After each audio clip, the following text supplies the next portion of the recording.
ഒരു മിനിറ്റിൽ നമുക്ക് ആൻഷ്യൻ ഹിസ്റ്ററിയിലെ ഒരു ഇമ്പോർട്ടൻറ്റ് രാജാവായിട്ടുള്ള ബിംബിസാരനെ കുറിച്ച് നോക്കാം. കിങ് ബിംബിസാര 544 BC മുതൽ 492 BC വരെയായിരുന്നു റൂൾ ചെയ്തിരുന്നത്. അതിൻ്റെ ഇടയിൽ കിങ് ബിംബിസാര നടത്തിയ കോൺക്വസ്റ്റുകളും അതുപോലെ മാരേജ് എക്സ്പെൻഷനുമാണ് ഏറ്റവും ഇമ്പോർട്ടൻ്റ് ആയിട്ടുള്ളത്. കോൺക്വസ്റ്റ് എന്ന് പറഞ്ഞു കഴിഞ്ഞാൽ അങ്ക എന്ന് പറഞ്ഞ മഹാജനപതിയാണ് യുദ്ധം ചെയ്ത് നേടിയിട്ടുള്ളത്. ഇനി യുദ്ധമല്ലാതെ കല്യാണം കഴിച്ചിട്ട് കിട്ടിയ കൊട്ടാരം ഏതൊക്കെയാണ്? ഒന്ന് കോസല ദേവീനെ കല്യാണം കഴിച്ച് കോസല രാജകൊട്ടാരം കിട്ടി. അതുപോലെ ലിച്ചിച്ചെവി ചെല്ലന ദേവിനെ കല്യാണം കഴിച്ച് ലിച്ചിച്ചെവി കിട്ടി. അതുപോലെ പഞ്ചാബിലും അങ്ങനെ 3 മാരേജ് ടോട്ടൽ കഴിച്ചിട്ടുണ്ട്. കേമ എന്ന് പറഞ്ഞ പ്രിൻസസിനെ അവിടെ നിന്ന് മാരേജ് ചെയ്തു.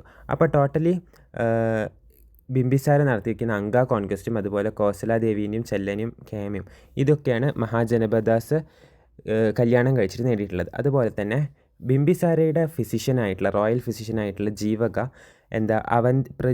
അവന്തി എന്ന് പറഞ്ഞ മഹാജനപദ, മധ്യപ്രദേശിൽ വരുന്ന അവന്തി എന്ന് പറഞ്ഞ മഹാജനപദയിലെ ഉജ്ജയിൻ എന്ന് പറഞ്ഞ സ്ഥലത്തിലെ പ്രദ്യോത എന്ന് പറഞ്ഞ കിങ്ങിന് അസുഖം വന്നു, ജോണ്ടിസ് വന്നപ്പം ബിംബിസാരേൻ്റെ ഫിസിഷ്യനെ ഇങ്ങോട്ട് അയച്ചു. എവിടേക്ക്? അവന്തിയിലേക്ക് ട്രീറ്റ് ചെയ്യാൻ അയച്ചു.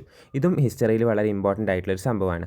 ഇനി അതുകൂടാതെ തന്നെ നമുക്ക് ഈ കോൺക്വസ്റ്റുകളൊക്കെ ഒന്ന് നോക്കാം. അതായത് മഗധ എന്ന് പറഞ്ഞു കഴിഞ്ഞാൽ മോഡേൺ ഡേ ബീഹാർ ഏരിയയിൽ വരുന്ന ഈ ഒരു സ്ഥലമാണ്.